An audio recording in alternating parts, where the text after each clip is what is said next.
अस्सलाम वालेकुम स्टूडेंट, कैसे हैं? उम्मीद करता हूँ आप सब खैरियत से होंगे। बेटे, आज हम first year class chapter number 9 को स्टार्ट करते हैं, फिजिकल ऑप्टिक्स। इसको डिफाइन करते हैं, देन हम स्टेप बाय स्टेप हर चीज़ को एलेबोरेट करते जाएंगे।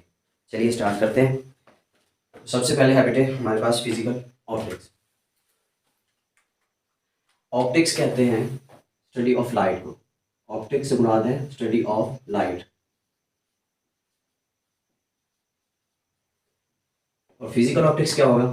द ब्रांच ऑफ, डेफिनेशन हो जाएगी इसकी,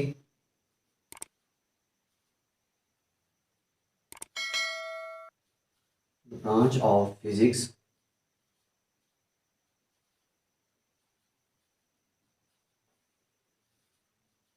which deals with the study of the wave nature of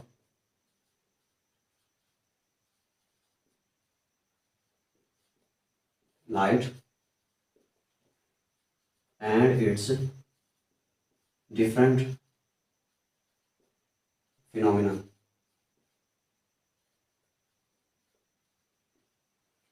like या IE interference,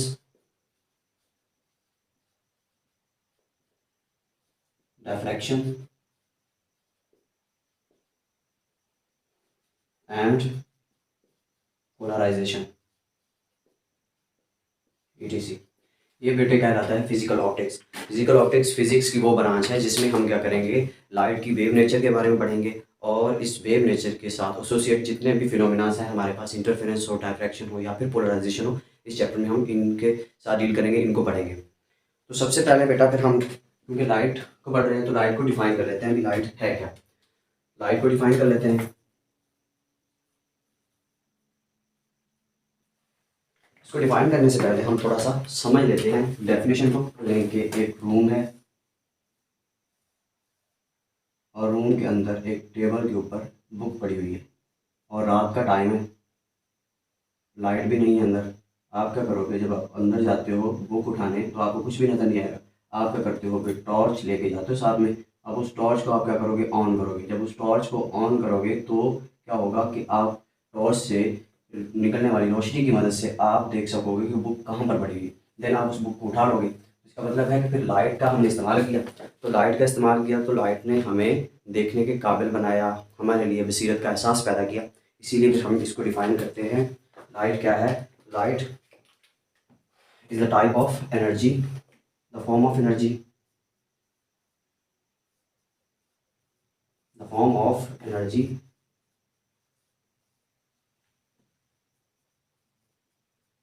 that produced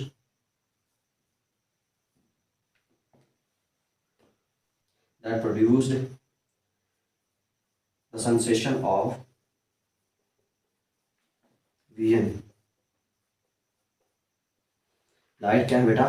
the form of energy that produce sensation of vision. Sensation कहते हैं एहसास को, और विजन देखने से मुतालिक। तो ये हमारे पास लाइट है। उसके बाद फिर हम थोड़ा बहुत हिस्ट्री के बारे में बात करते हैं।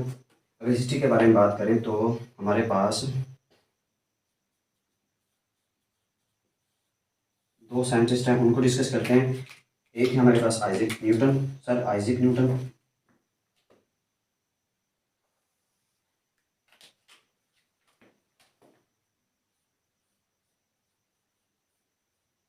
और दूसरे हैं हाइजन।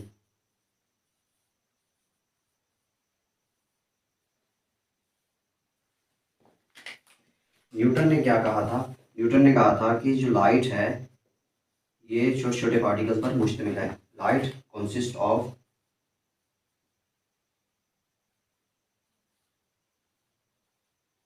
स्मॉल या फिर टाइनी कह सकते हैं, टाइनी पार्टिकल, जिसको उसने कॉर्पस्कुलर का नाम दिया। कॉर्पस्कुलर। इस तरह से अगर हाइजन की बात करें तो हाइजन ने क्या कहा था? हाइजन ने कहा था कि लाइट वेव नेचर रखती है, ये वेव की फॉर्म में ट्रैवल करती है स्पेस के अंदर, प्रोपोगेट करती है एक जगह से दूसरी जगह। हाइजन ने क्या कहा था कि लाइट वेव नेचर की है। He proposed that light propagate in space in the form of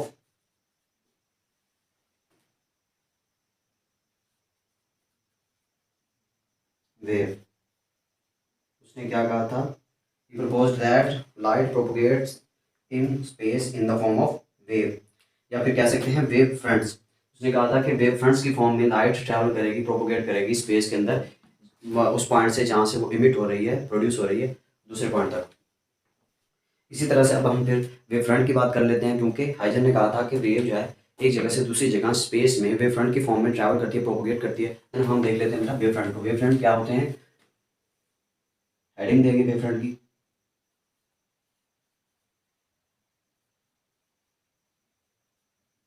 wave fronts, सबसे पहले क्या करते हैं हम वेव फ्रंट को डिफाइन करने से, समझने से पहले हम कुछ पॉइंट्स हैं उनको समझ लेते हैं।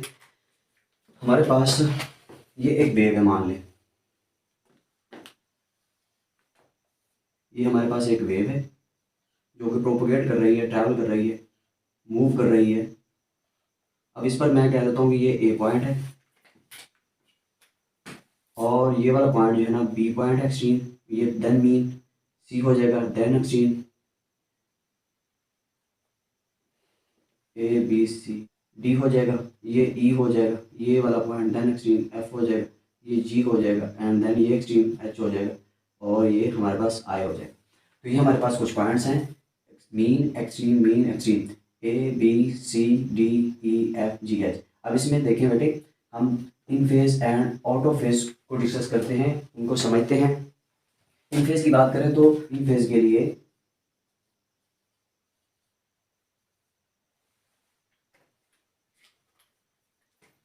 लिए दो कंडीशन होती हैं। नंबर वन है हमारे पास सेम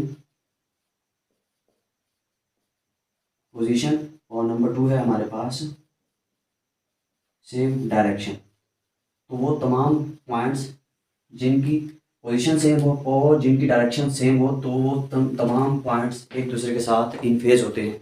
अब इनमें पॉइंट्स देखते हैं। अगर हम इनमें ए की बात करें तो ए में देखा जाए तो ये भी मेन पोजीशन पे है, सी भी मेन पोजीशन पे, ई भी मेन पोजीशन पे, जे भी मेन पोजीशन पे और आई भी मेन पोजीशन पर है। अब ए की बात करें तो इसमें ए की डायरेक्शन अपवर्ड है, क्योंकि वेव मेन पोजीशन से अबव मूव कर रही है। इसी तरह से अगर सी की बात करें तो सी में वेव डाउनवर्ड मूव कर रही है, इसका मतलब इसमें डायरेक्शन डाउनवर्ड है। बट ई में देखें तो ई में अपवर्ड है। इस तरह से जोन आप जहाँ पे देखें कि वेव डाउनवर्ड मूव करी, वहाँ पे डाउनवर्ड डायरेक्शन होगी और जहाँ पे अपवर्ड, वहाँ पर अपवर्ड डायरेक्शन होगी। तो इसमें हम देखेंगे ए ई एंड आई, ये तीन पॉइंट जो है ना ये सेटिस्फाई कर रहे हैं इस कंडीशन को, ए ई एंड आई। पोजीशन भी सेम है और डायरेक्शन भी सेम है। तो इस तरह के पॉइंट्स इन फेज होते हैं।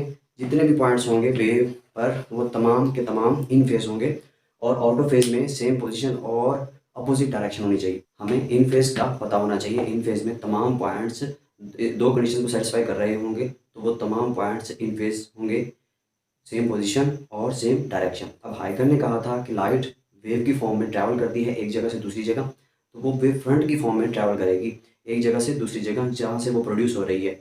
अब वेव फ्रंट को समझ लेते हैं, वेव फ्रंट है क्या। उसके मुताबिक उसने कहा था कि मान लें कि एक सोर्स है लुमिनस, हमारे पास एक सोर्स है जो लाइट इमिट कर रहा है, उसको हमने नाम दे दिया एस का। अब ये लाइट इमिट करेगा इन द फॉर्म ऑफ वेव, तो वेव फ्रंट की फॉर्म में लाइट प्रोपोगेट करेगी। तो मान लें कि यहाँ से वेव प्रोड्यूस होती है इस तरह से और ये कोई पॉइंट आ गया। हम क्या करते हैं, कॉन्सेप्ट समझते हैं वेव फ्रंट का। इसी तरह से मैं कहता हूँ कि मेरे पास हर डायरेक्शन में ये वेव ट्रैवल कर रही होगी, प्रोपोगेट करेगी अकॉर्डिंग टू हाइगन। यहाँ से भी एक वेव इस तरह से प्रोड्यूस होगी और इसी तरह से हर तरफ से इसी तरह से वेव प्रोड्यूस होगी। हम कुछ वेव्स बना लेते हैं इसी तरह से, इस तरफ भी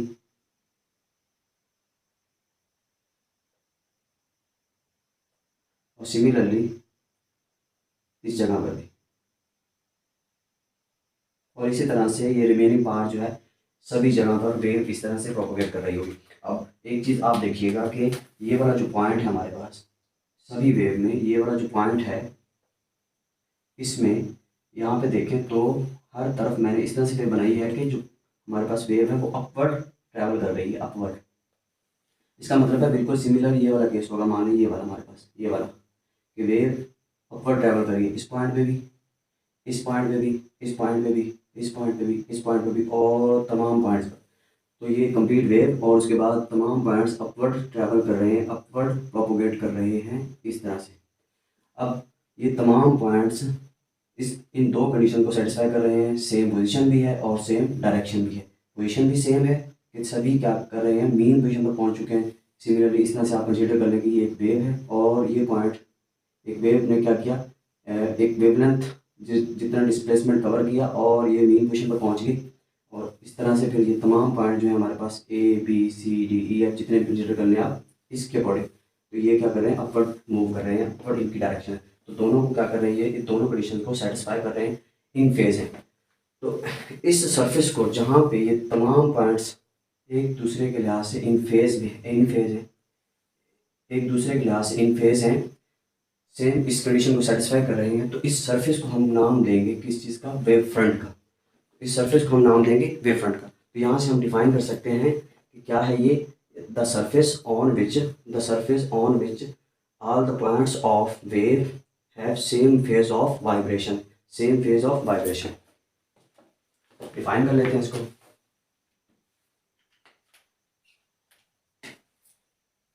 द सरफेस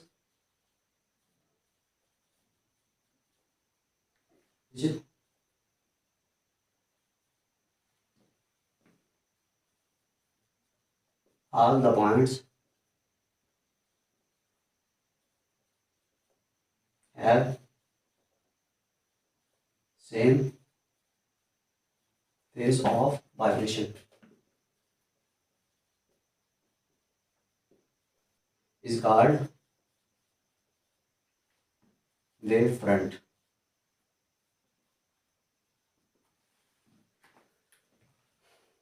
अब इसी तरह से सिमिलरली क्या होगा कि हमने देखा कि ये ट्रैवल कर रहे हैं, प्रोपोगेट कर रहे हैं with speed.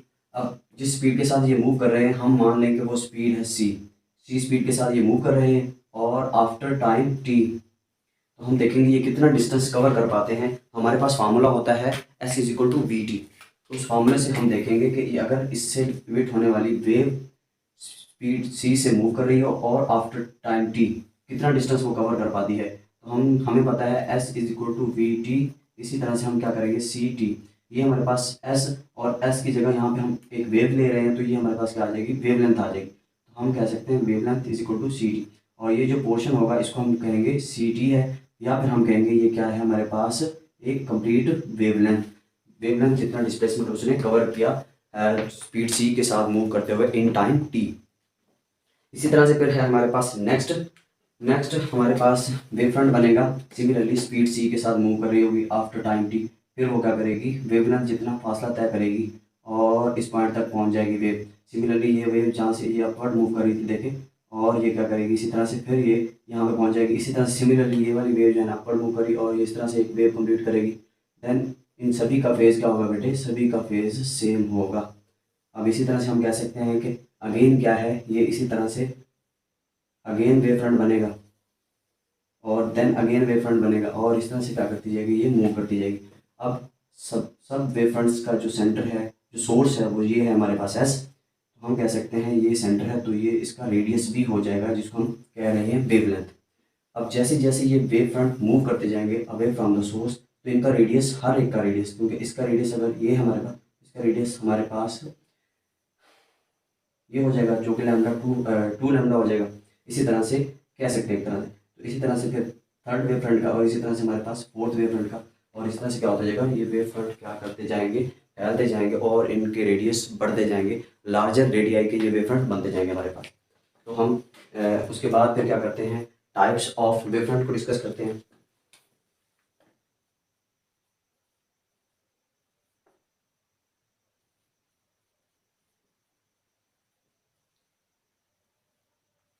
Types of wave front की अगर बात करें तो सबसे पहले हम स्फीरिकल वेव फ्रंट की बात करते हैं। स्फीरिकल wave front,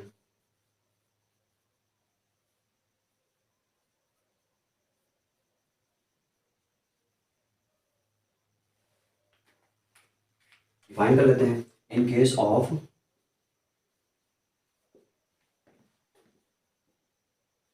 point source,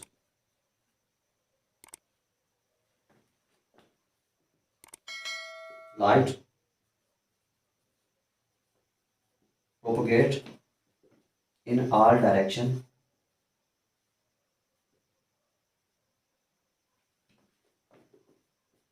in the form of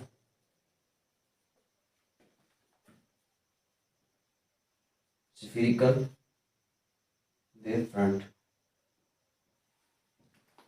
अब ये पॉइंट सोर्स क्या होता है?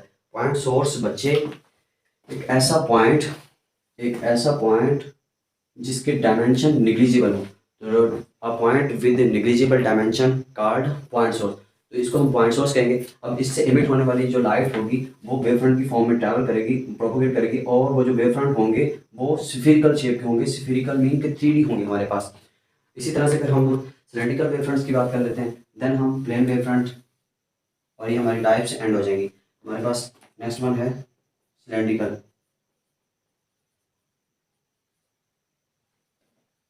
Wave front. इसको डिफाइन कर लेते हैं। In case of line source, line source, line source, light propagate in all direction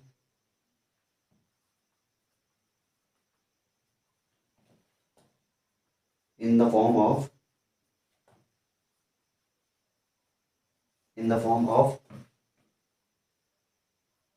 cylindrical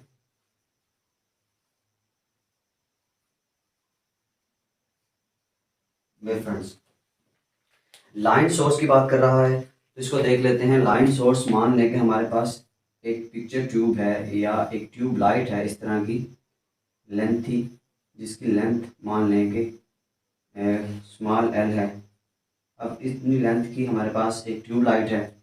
इससे क्या होगा, इसी तरह से सिमिलरली वेव फ्रंट की फॉर्म में यहाँ से लाइट इमिट होगी।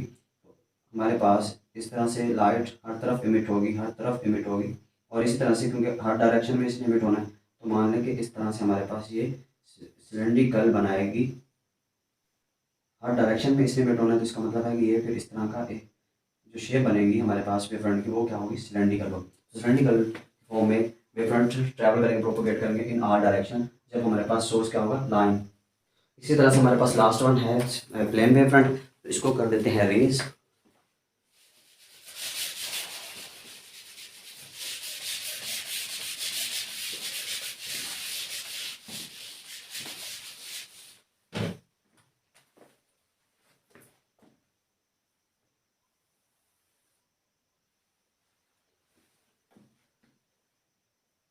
लास्ट वन है हमारे पास थर्ड प्लेन वेव फ्रंट।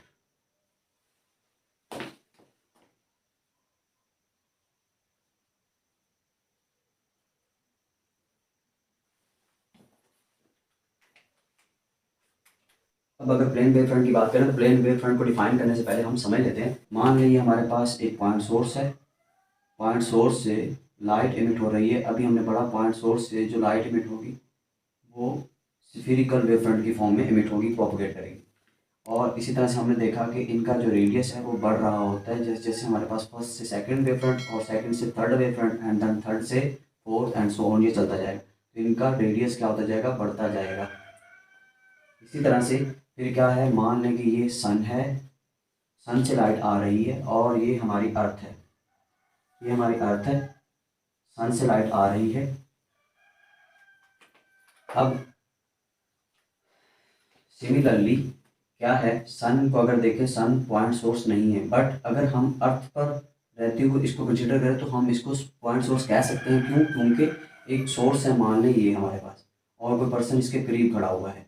अब इसके करीब है तो इसके लिहाज से ये पॉइंट सोर्स नहीं होगा, क्योंकि इसके डायमेंशन जो है ना वो इतने कम नहीं होंगे, निग्लिजिबल नहीं होंगे, हम उसको निगलेक्ट नहीं कर सकते।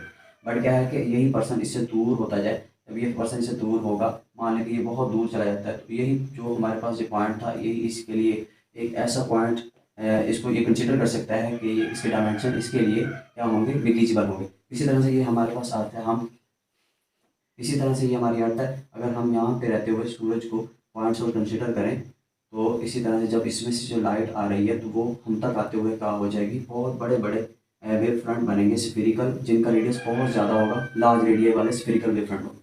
और इसी तरह से अगर हम देखें तो ये वेव फ्रंट मान हम तक पहुँच रहा है, तो इसमें देखें ये वाला जो पोर्शन है ये क्या है, तकरीबन प्लेन है। जिस तरह से हम कहते हैं कि ये हमारे पास सर्कल है और इससे बड़ा मैं सर्कल बनाता हूँ, देन मैं इससे बड़ा बनाऊंगा और देन मैं बड़ा बनाऊंगा, मान लें कि बहुत बड़ा सर्कल मैंने बना दिया और इसका कुछ पोर्शन ये वाला मैंने ले लिया। जब ये वाला पोर्शन मैं लूँगा तो ये तकरीबन क्या होगा, स्ट्रेट लाइन होगी। इसी तरह सिमिलरली ये लार्ज रेडियाई के स्फेरिकल वेव फ्रंट जो पॉइंट सोर्स से बहुत दूर सोर्स से आ रहे हैं तो वो हम तक पहुंचेंगे, तकरीबन उनका कोई खास पोर्शन जो होगा वो क्या होगा, प्लेन होगा। इसी तरह से फिर हम इसको क्या कर लेते हैं, डिफाइन कर लेते हैं। In case of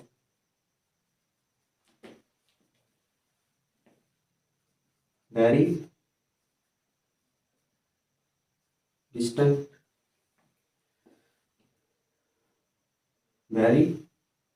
distant source plane wave front are the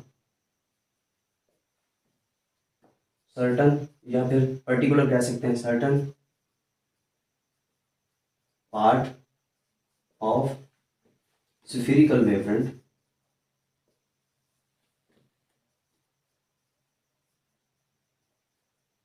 of large radii.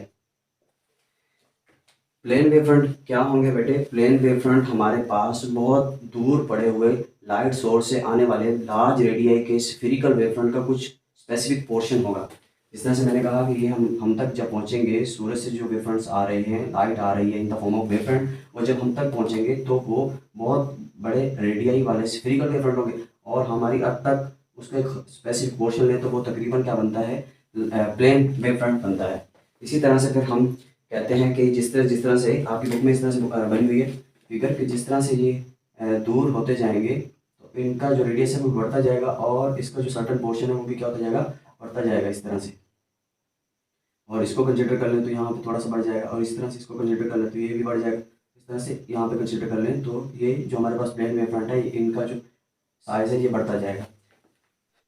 इसी तरह से हम रे का कॉन्सेप्ट देख लेते हैं, देन रे को डिफाइन कर लेते हैं। रे क्या है, मान लीजिए हमारे पास सोर्स है और इस सोर्स से जो लाइट इमिट हो रही है, प्रोपोगेट कर रही है, वो in the form of wave front करेगी, ये second wave front, and then ये हमारे पास फोर्थ वेव फ्रंट होगा।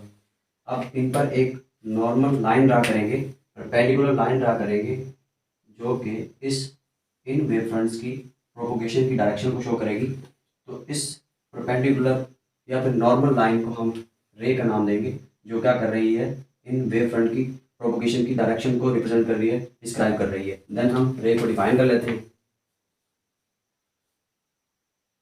रे क्या है, a normal line to the normal line, a normal line, the normal line, normal mean perpendicular, normal line to the wave fronts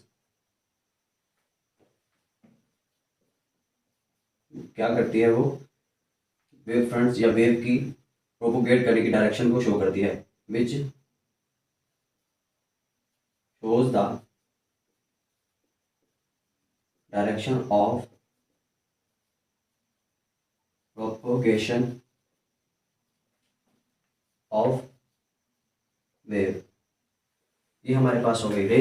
इसी तरह से हमने देखा कि अगर हमारे पास पॉइंट सोर्स होगा तो जो वेव फ्रंट होंगे वो स्फेरिकल वेव फ्रंट, इसी तरह से अगर लाइन सोर्स होगा देन हमारे पास सिलेंड्रिकल वेव फ्रंट, और इसी तरह से अगर कोई सोर्स बहुत दूर पड़ा हुआ है तो उससे जो वेव फ्रंट्स आ रहे हैं वो क्या कहलाते हैं, प्लेन वेव फ्रंट कहलाते हैं, कि क्योंकि उन दूर पड़े हुए लाइट सोर्स से आने वाले लार्ज रेडियाई के वेव फ्रंट्स का कुछ पोर्शन होता है जो जिस तरह से हमारी अर्थ तक पहुंच रहा है, ये लार्ज रेडियाई वाले स्फेरिकल वेव फ्रंट का कुछ पोर्शन, तो वो तकरीबन हम तक जो पहुंच रहा है, हमारी अर्थ तक जो पहुंच रहा है वो प्लेन वेव फ्रंट है। इसी तरह से ये इसकी एग्जांपल हो जाएगी, सूरज से आने वाले लार्ज रेडियाई के स्फीरिकल वेव फ्रंट हम तक जो पहुंच रहे हैं वो क्या है, हमारे पास प्लेन वेव फ्रंट। तो ये एग्जांपल हो जाएगी प्लेन वेव फ्रंट की। लाइट या फिर wave front from sun reaches the earth in the form of plane wave front. और इसी तरह से ये रे क्या है, एक नॉर्मल लाइन है वेव फ्रंट पर जो वेव की प्रोपोगेट करने की डायरेक्शन को डिस्क्राइब करती है। ये थे हमारे पास टाइप्स ऑफ वेव फ्रंट्स। इसमें ये हमारे पास एमसीक्यूज बन सकता है।